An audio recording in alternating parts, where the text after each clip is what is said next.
बिस्मिल्लाहिर्रहमानिर्रहीम, अस्सलाम वालेकुम। मैं हूं मोहम्मद जुनैद हलीम। नाज़रीन, पिछले 24 घंटों के अंदर अमेरिका के बहुत से कार्गो जहाज़ मिडल ईस्ट से इजराइल की तरफ गोला बारूद लेकर निकले हैं।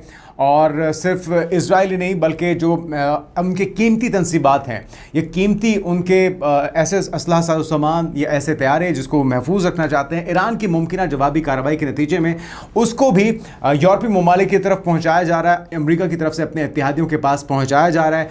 और कुछ तस्वीर भी जो शेयर की थी गुज़श्ता रोज़ डोनाल्ड ट्रंप ने, जिसमें उन्होंने ये दिखाया है कि वो बीच मंझदार के अपने जर्नैल के साथ एक शिप के ऊपर मौजूद हैं और वो इंदिया दे रहे हैं कि बहुत भयानक कार्रवाई अमेरिका की तरफ से अब अमल में लाई जाएगी ईरान के खिलाफ। और उस तस्वीर में लिखा हुआ है कि इट वाज अ काम बिफोर द स्टॉर्म, यानी कि एक तूफान से पहले की खामोशी है जो कि अभी तक थी।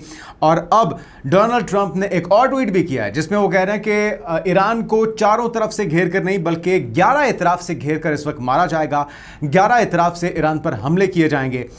और इस तमाम सिनेरियो के अंदर हमारे वज़ीर दाखिला मोहसिन नकवी पिछले 3 रोज़ से ईरान के अंदर मौजूद हैं। उनकी अहम मुलाकातें हुई हैं और गुज़श्ता रोज़ उनकी सदर मसूद पज़ेश्कियान से भी मुलाकात हुई है। जो अमेरिका की तरफ से 5 नुकाती तजावीज़ सामने आई थी, जो पैगाम पहुंचाने के लिए मोहसिन नकवी गए थे, उसका जवाब भी कुछ सामने आ चुका है। वो जवाब क्या है, सारी तफसीलात आपके साथ एक एक करके शेयर करते हैं।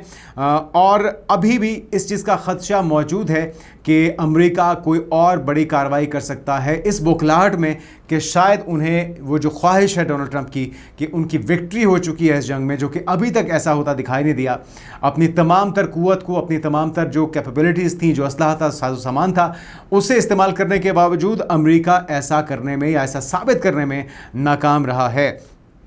साथ में हमने ये भी देखा कि न्यूक्लियर एजेंसी की तरफ से ये खबर सामने आई थी कि यूएई के पावर प्लांट को निशाना बनाया गया था, जिसमें कुछ ड्रोन्स को भेजा गया था ईरान की तरफ से, जिस पर सऊदी अरब का रद्दमल भी आया है। सऊदी अरब की तरफ से इस कार्रवाई की मजम्मत की गई है और कुछ ताज़ा डेवलपमेंट्स हैं वो भी आपके साथ शेयर करते हैं। सबसे पहले तो ये विजुअल्स जो सामने आ रहे हैं, जो फ़्लाइट्स हैं वो गुज़श्ता 24 घंटों में दर्जनों फ़्लाइट्स हैं जो कि मिडल ईस्ट से रवाना की गई हैं। एक तो इसमें 2 वजह, जिस तरह से हमने आपको बताया कि एक तो कहा जा रहा है कि अमेरिकी कार्गो तैयारों का इस्राइल आना ईरान के खिलाफ दोबारा जंग की तैयारियां हैं। इस्राइली मीडिया की तरफ से भी ये दावा किया जा रहा है। और दूसरा मकसद ये है कि अपना जो हसास या कीमती साजो सामान है, जो अस्करी साजो सामान है, उसे महफूज मकामात पे मुंतकिल किया जा सके, क्योंकि इससे पहले होने वाले जो नुकसानात हैं वो बहुत ही शदीद थे, जिसमें कई उनके C-130 तैयारे थे, कई सर्वेलेंस तैयारे थे एवॉक्स के।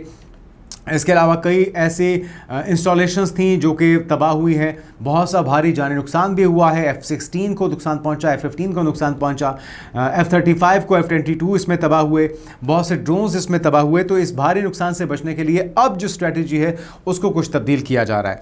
बहरहाल जो 5 शराइत अमेरिका की तरफ से सामने आई और मोहसिन नकवी लेकर ईरान पहुँचे हैं, उससे भी आपको आगाह कर देते हैं। एक तो फॉरेस्ट न्यूज़ एजेंसी है जिसके मुताबिक अमरीकी इंतजामिया ने वाज़ेह किया है कि इनकी शराइत को पूरा किए बगैर दोनों ममालिक के दरमियान अमन अमल को आगे नहीं बढ़ाया जा सकता। रिपोर्ट के मुताबिक अमेरिका ने ईरान के इस मुतालबे को मुस्तरद कर दिया है, जिसमें ईरानी सरजमीन पर बमबारी से होने वाले नुकसानात के इजाले के लिए मुआवजा तलब किया गया था। अच्छा, ये एक बुनियादी मुतालबा था कि भाई आपने जो हमारा इंफ्रास्ट्रक्चर तबाह किया है, जो जानी नुकसान हुआ है वो तो वापस नहीं कर सकते आप, लेकिन कम अज़ कम जो हमारा जंग में आपने नुकसान किया है उसका अजाला आप देंगे, उसका हर्जाना आप देंगे। दूसरा, हमारे फ्रीज शुदा जो अकाउंट्स हैं उनको अनफ्रीज किया जाए, हम पर लगाई गई तमाम सेंक्शंस को ख़त्म किया जाए। इस खित्ते में जारी तमाम जंगें, लुबनान और गज़ा में जारी तमाम जंगों को आपको ख़त्म करना होगा और इज़राइल को भी बाज रखना होगा। और साथ में जो आप पाबंदी हम पर लगा रहे हैं कि जी आपने हुर्मस को बंद करके रखेंगे, ये सिलसिला भी ख़त्म करना होगा। तो इसी तरह से 400 किलोग्राम अफजूदा शुदा यूरेनियम है जो उसकी मुंतकली और एक जोहरी तनसीब तक महदूद करने का मुतालबा भी किया गया है। तो ये सारे वो मुतालबात थे जिसका जवाब सामने आया ईरान की तरफ से। उन्होंने कहा कि हम जब तक हमारी शराइत पर मुज़ाकरात नहीं होते तब तक हम मेज़ पर ना बैठेंगे, ना ही इन मुज़ाकरात को कामयाब समझेंगे। बहरहाल अमेरिका ने ईरान के मुंजमद असासों में से सिर्फ 25% नरमी पर आमादगी जाहिर की है, यानी कि 25% वो कहते हैं जो आपके असासे हैं उनको हम अनफ्रीज करने को तैयार हैं, लेकिन मुकम्मल उनकी जो उसके ऊपर कदगन लगाई गई है उसका खात्मा मुमकिन नहीं होगा। और लुबनान समेत तमाम महाजों पर कशीदगी के खात्मे के लिए मुज़ाकरात पर जोर भी दिया गया है। तो ये इस वक्त डेडलॉक है और वाशिंगटन ने 2 ठोक मौक़िफ़ इख्तियार करते हुए कहा है कि वो किसी भी किस्म की माली अदायगी के लिए तैयार नहीं है। साथ में जिस तरह से हमने आपको खबर दी है कि सदर मसूद पज़ेश्कियान के साथ भी मोहसिन नकवी की मुलाकात हुई है, तो पाकिस्तान बुनियादी तौर पे अब तक ये कोशिश कर रहा है, गो के खदशात बढ़ते जा रहे हैं।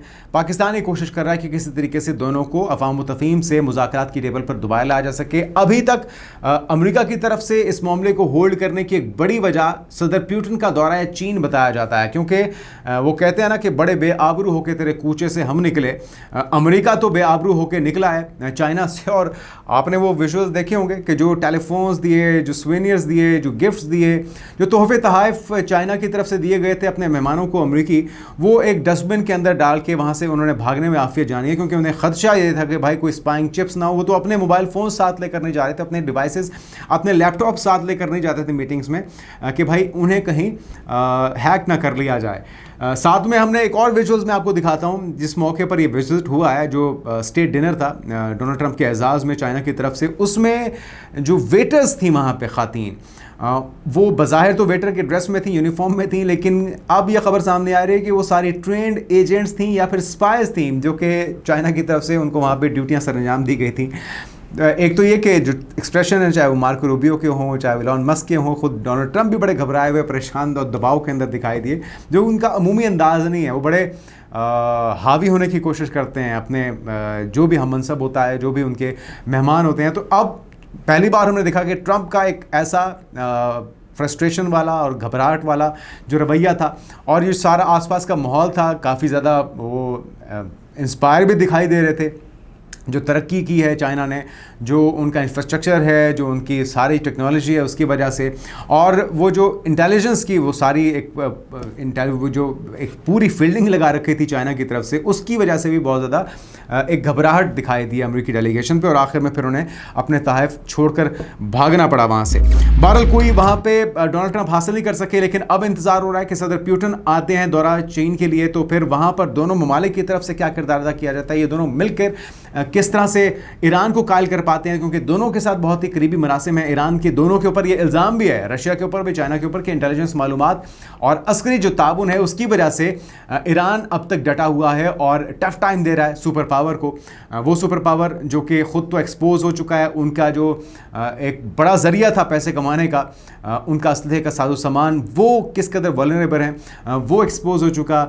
और इसके बावजूद हम देख रहे हैं कि ना तो आयरन डोम काम कर रहा है, ना ही थार्ड काम कर रहा है, डेविड स्लैंग काम कर रहा है। तो ये सारी चीज़ें जो हैं, इन सारों को चीरते हुए यरूशलेम में, हाइफा में, तेल अवीव में और इजराइल के मुख्तलिफ मकामात पे जो ईरानी मिसाइल हैं वो ताक के निशाने बना रहे हैं, और कहते हैं कि अभी तक हमारा 70 से 80% जो स्टॉक पाइल है वो महफूज है, वो हमने इस्तेमाल ही नहीं किया।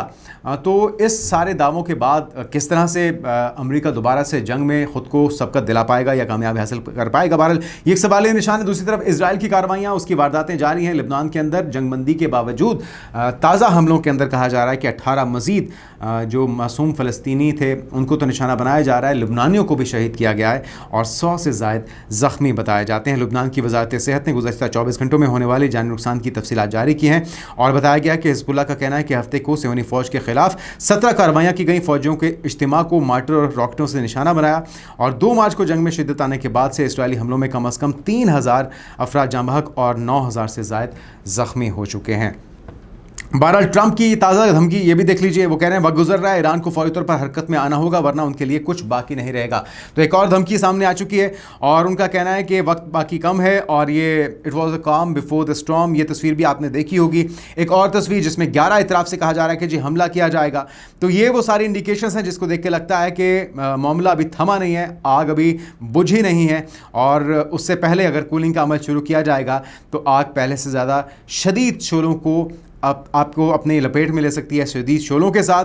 तो हम देखते हैं किसका नतीजा क्या निकलता है। बहरहाल लास्टली आपको दिखाता हूँ कारमा और टोनी ब्लिंकन, जो कि कभी वज़ीर ख़ारजा हुआ करते थे अमेरिका के, और उनके हाथों पर बहुत से हज़ारों मासूम बच्चों के, ख़ातीन के और बुज़ुर्गों के और जवानों का लहू है। और एंटोनी ब्लिंकन का जब वहाँ पर मौजूद एक शहरी के साथ सामना हुआ है वर्जीनिया में अवामी तकरीब के अंदर, अपने बच्चों के हमरा, अपनी फैमिली के हमरा मौजूद थे, तो किस तरह से अपना बोया हुआ बीज जो कि आज तनावर दरख्त बन चुका है, इन सवालों की सूरत में उसे सुक्की का सामना करना पड़ा अपनी फैमिली, अपने बच्चों के सामने। ज़रा मनाज़िर देखिए। What a beautiful day. It is indeed. Isn't it? It's so amazing. Yeah. How does it feel to have the blood of 500,000 children on your Please hand? protect kids. Thank you. No, I'm just being very... Please. Yeah, but what about the kids that he's bombed and maimed? Harassing me, please. I'm not harassing you. I'm just asking very calmly. You guys have been involved in the slaughter Please with the children. of Please, yeah, please with the children. Like you care about children, or is it just your children? Please. Is it just your children, Please, sir? ma'am. Yeah, the man doesn't make it any nicer. Please, ma'am. I feel sorry for your children. Please, ma'am. One day they'll grow up and read the news. Excuse Please, me. ma'am. Please leave. I'm not leaving. This is public. तो नाज़रीन, ये है वो कारमा जिसका सामना है आज एंटोनी ब्लिंकन को, कल को डोनाल्ड ट्रंप को भी इसका सामना करना पड़ सकता है, नेतन्याहू को भी करना पड़ सकता है, और तमाम वो किरदार, चाहे नरेंद्र मोदी हो या कोई और शैतान हो इस दुनिया के अमन को जो तबाह कर रहा है, मासूम बच्चों को, मासूम ख़वातीन को, बुज़ुर्गों को निशाना बना रहा है, अपनी जारियत, अपनी हवस का शिकार बना रहा है, उन्हें कभी ना कभी तो इसका हिसाब देना ही होगा। और इस तरह के सवालात से आप बच भी जाएं तो उस दुनिया में, दूसरे जहान में आपको आखिरी जहां के अंदर यौम एहतसाब के दिन अल्लाह के सवालों का, उसकी पकड़ का सामना भी करना पड़ेगा। तो आज उतना ही जुल्म कीजिए जितना कल को आप बर्दाश्त कर सकें। आने वाले दिनों की पेशरफ से आपको आगाह करते रहेंगे। अपना ख्याल रखिएगा। अल्लाह हाफ़िज़।